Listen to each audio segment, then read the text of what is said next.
When I was a grad student, there were times when I had difficulty doing my work, and I was in the library, and I began to uh, pull Yiddish periodicals, magazines, sometimes newspapers off the shelves, and I found them really compelling and interesting.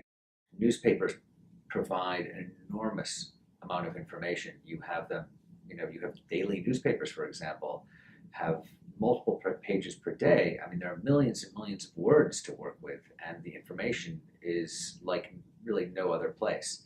So, and it also provides information in a different way. It's very immediate.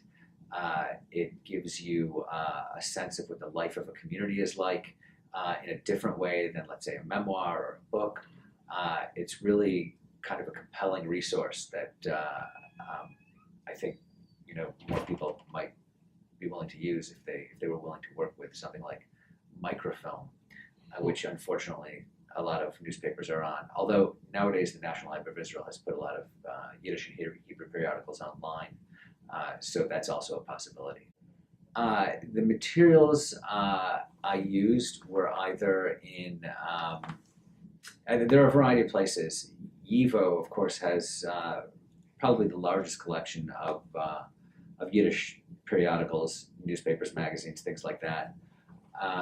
New York Public Library also has an excellent collection of things like newspapers. The National Library of Israel has a phenomenal collection of Old Hebrew and Yiddish newspapers. So generally it's libraries. You don't find